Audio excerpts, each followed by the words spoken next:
আল্লাহর সবচেয়ে দামি কিতাবের মধ্যে ফেরাউনের নাম কেন আসবে? কারুনের নাম কেন আসবে? ওরা তো চিরস্থায়ী জাহান্নামী। আল্লাহ কেন তাদের নামগুলো নিয়ে আসলেন? শয়তানের নাম কেন এত দামি জায়গায় আসবে? এর একটাই কারণ, আল্লাহ ইতিহাস আমাদেরকে শিক্ষা দিতেছেন ওরা এরকম করছে, এই জন্য কোরআনুল কারীমের মতো জায়গায় ওদের নাম নিয়ে আসছে, যাতে করে এই ইতিহাসটা কেমন পর্যন্ত কেউ মুছে দিতে না পারে।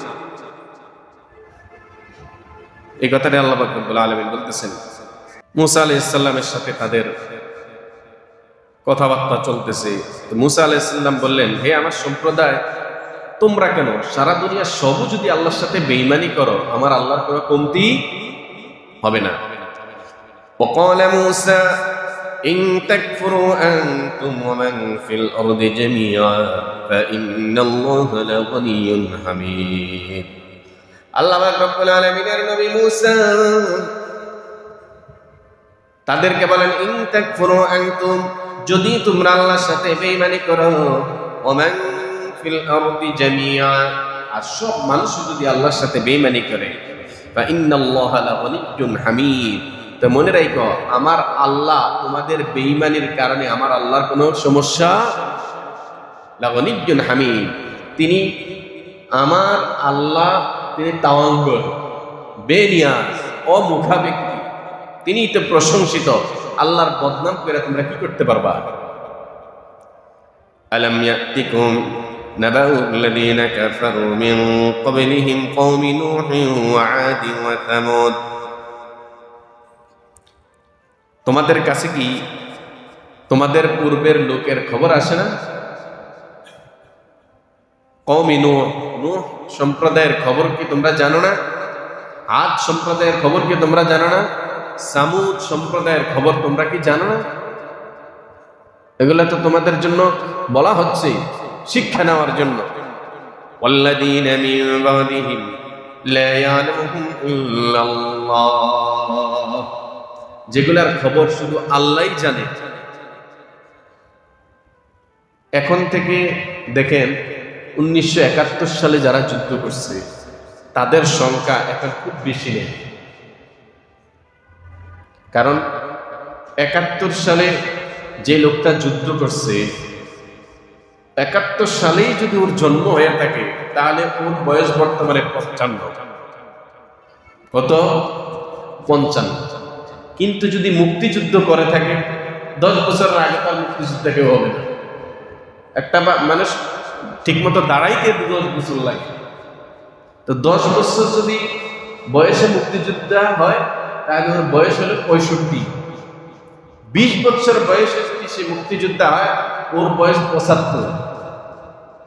30 বছর বয়সী মুক্তিযুদ্ধী হয় তাহলে ওর বয়স 85। এই ধরনের বয়সের কয়টা লোক আমাদের দেশে আছে? অধিকাংশ লোকেই আস্তে আস্তে মারা যাচ্ছে।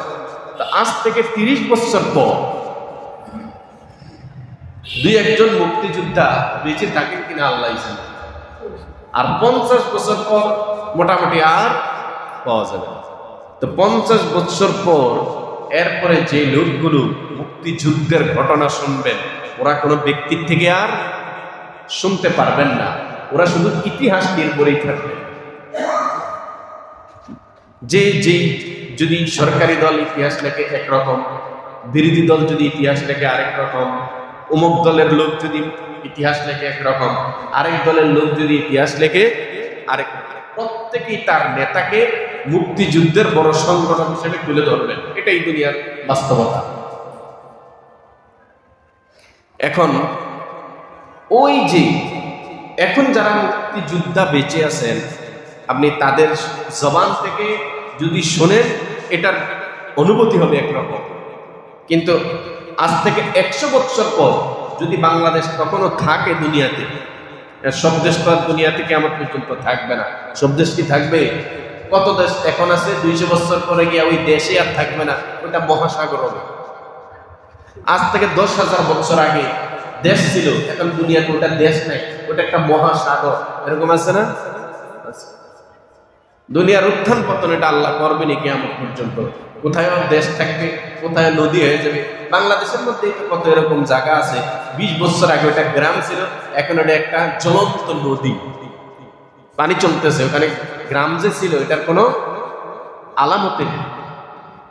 আবার দেখা গেছে আপনি জন্মের পর দেখতেছেন ওটা একটা নদী, প্রবাহমান নদী, কিন্তু এখন এটার মধ্যে চর জেগে এটা গ্রামকে গ্রাম হয়ে গেছে। তো 100 বছর পর যে লোকটা দুনিয়াতে আসবে, আসার পর সে যখন মুক্তিযুদ্ধের ঘটনাটা শুনবে, তখন এই মুক্তিযুদ্ধের দৃশ্য কিন্তু সে দেখে নাই, কিন্তু তখনও দেখার যিনি আছেন তিনি হলেন আল্লাহ। আল্লাহ 71 সালের মুক্তিযুদ্ধটা দেখছেন, এই আল্লাহ কিয়ামত পর্যন্ত তো থাকবেনই, কিয়ামতের পরেও থাকবে। কিন্তু যারা সূচককে দেখছে 100 বছর পর তারা কিন্তু থাকবে না। কওমে আদের যে ঘটনা, এটা কি আমরা দেখছি?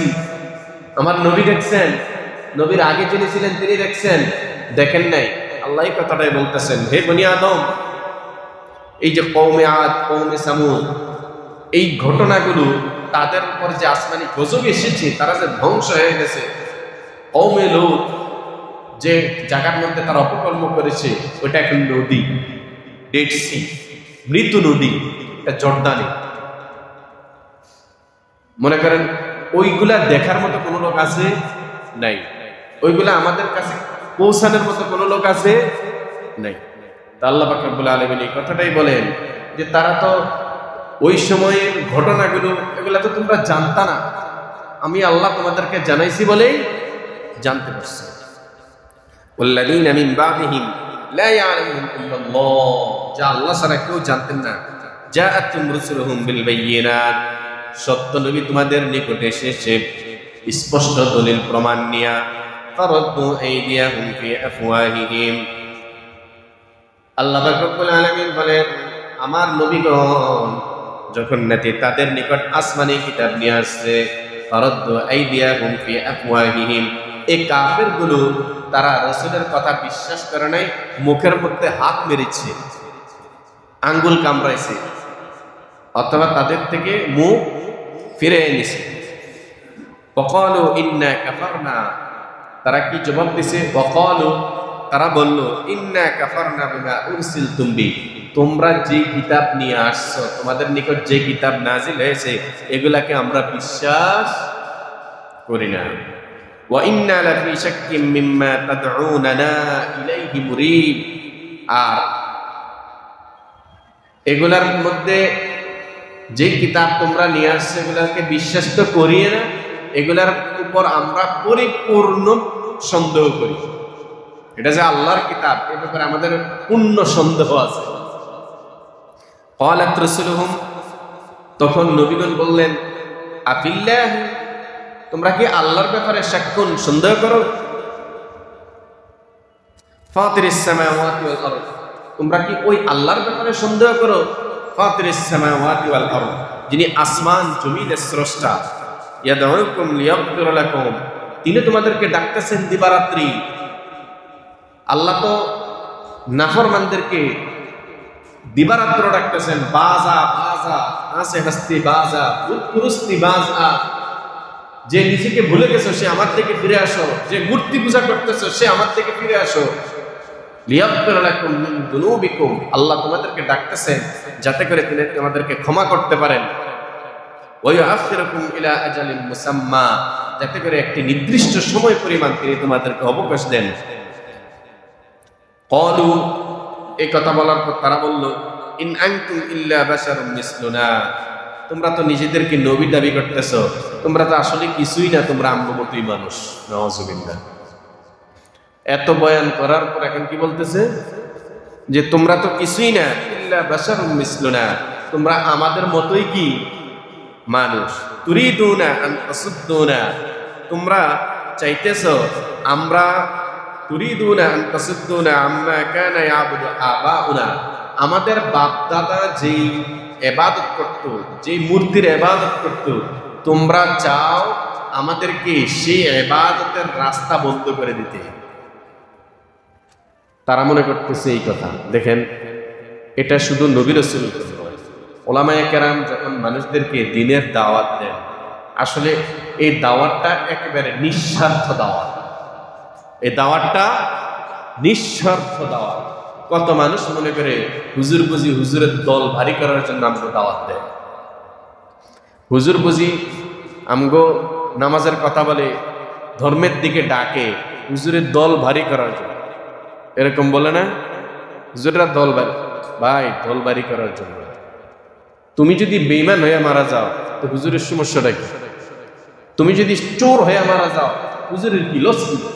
কিন্তু হুজুর এটা চায় যে দুনিয়াতে তুমি সহ একটা মানুষও যেন জাহান্নামী না হয়। এই শুধু এতটুকুই, তোমরা যেন পথভ্রষ্ট না হও, তোমরা যেন কোনো গুমরাহের অনুসরণ না করো। হুজুরদের এটাই শুধু জ্বালা, অন্যথায় সব মানুষ পথভ্রষ্ট হয়ে গেলে হুজুরের কি সমস্যা নাকি? ইয়া নাফসি ইয়া নাফসি, হুজুর নিজের জবাব নিজে দিবেন কবরে, হাশরের ময়দানে ইয়া নাফসি ইয়া নাফসি। কিন্তু যারা কোরআন পড়ে, যারা হাদিস পড়ে, তাদের ভিতরে এটা একটা জ্বালা যন্ত্রণা যে একটা মানুষ যেন গুমরা না থাকে, একটা মানুষ যেন জাহান্নামী না হয়। রাসূলুল্লাহ যদি মানুষদেরকে দাওয়াত না দিতেন, দ্বীনের পথে না ডাকতেন, কি সমস্যা কি? কিন্তু তিনি অস্থির হয়ে যেতেন। আল্লাহ তাআলা বরং উল্টা বলতেন, হে নবী আপনি এত অস্থির হবেন না, হেদায়েত তো দিমু আমি আল্লাহ, এটার মালিক তো আমি আল্লাহ। তো ইমানদার যারা, তারা মানুষের নাফরমানি দেখে অস্থির হয়ে যায়, আরে মানুষগুলা কিভাবে জাহান্নামের দিকে যেতেছে। এখন যখন নাকি নবীগণ তাদেরকে এই রাস্তায় ডাকতেন, তারা বলতো তুরিদুনা আন তাসুদ্দুনা আম্মা কানা ইয়াবুদু আবাউনা, ও আমাদের বাপ দাদা যে ধর্মের উপর আছে, আমরা যে ইবাদতগুলো করতেছি, তোমরা চাও আমরা যেন সেই ইবাদত বন্ধ করে দিই। এই কথাগুলো বলতেন কি? কাফেররা, নবী রাসূলগণকে।